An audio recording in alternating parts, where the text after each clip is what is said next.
Well, let's go now to the political analyst, Arash Aramesh, who joins me now from San Francisco.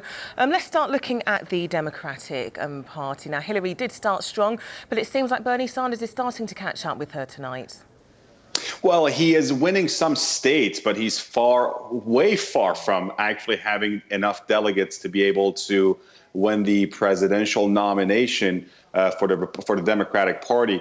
In the Democratic race, there are well over 4,000 delegates at stake. Now, Mr. Bernie Sanders, Senator Sanders, from the great state of Vermont, has already won Vermont. He's got Colorado, which just came out a few minutes ago, and he's got the state of Oklahoma. That is far, far, far from being able to actually mount a very strong insurgency against the Clinton machine that has now got a number of significant delegates in major states, in addition to a lot of super delegates. That's something you have in the Democratic race that you don't have in the Republican race. A lot of super delegates who may come out most likely endorsing Hillary Clinton. So it's definitely not an even race. And also states that Hillary has won or proportionally has gotten a bigger chunk of are much bigger, more powerful, more numerous states in terms of delegates, such as Texas, and very soon they're going to be duking it out in Florida. Now, she seems to be performing very well with diverse voters. So we're talking about the African-American and Hispanic voters.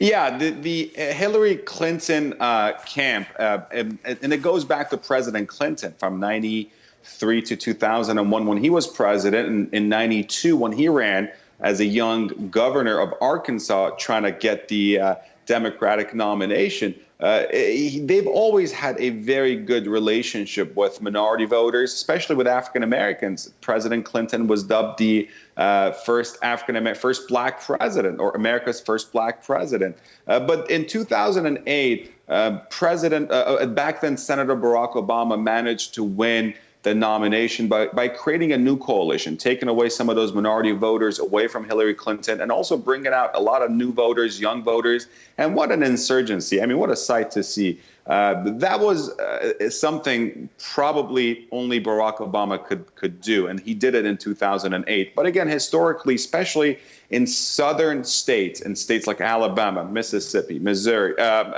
Arkansas, Tennessee, Texas, for that matter, or Louisiana. These are southern states that represent a large number of our Democratic constituents happen to be African-American voters. As we saw a few days ago, it was Hillary Clinton who won handily in South Carolina. She actually won very strongly tonight in places such as Texas, in Arkansas, which is sort of her home state, and her husband's home state, but not much to say there. But again, you see that the Clinton camp created a firewall in the South going after minority Democratic voters. People thought Ted Cruz had the same firewall built in the Deep South in states like Alabama, Georgia, Mississippi, Arkansas, Tennessee, South Carolina, maybe North Carolina. But we see that that calculation and that calculus hasn't really worked out, and Trump has managed to really penetrate and pierce through that southern veil. Now, most importantly for Ted Cruz today, the fact he was managed to take Texas, his own home state.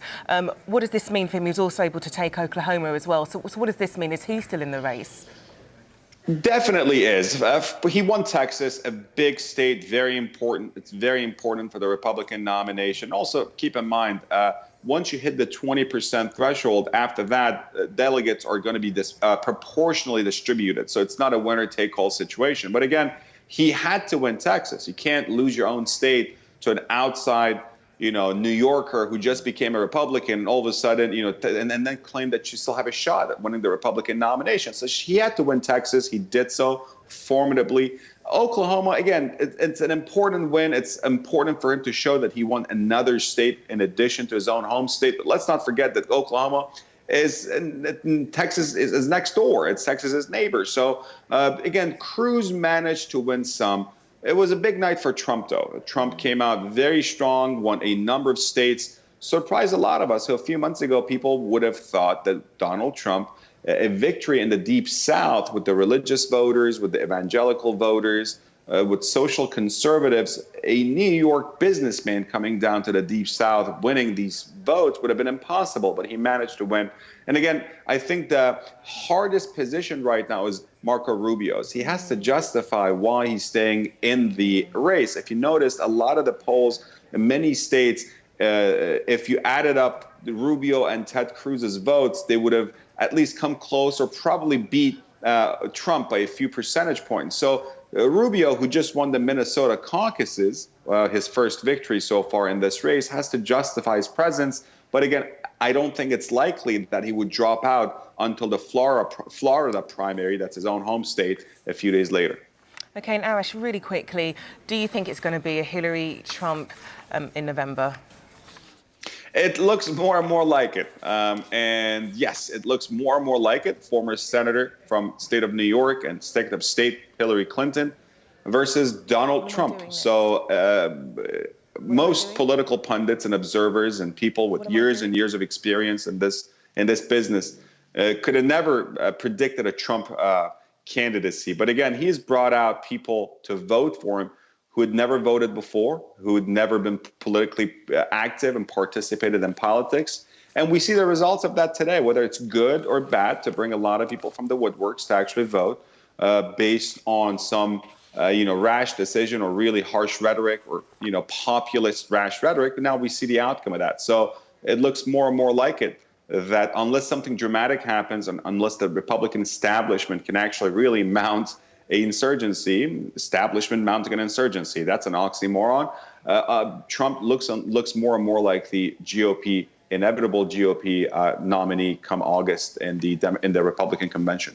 Okay, Arash, we'll leave you to indeed observe how the rest of the night unfolds. Thanks so much for speaking to us.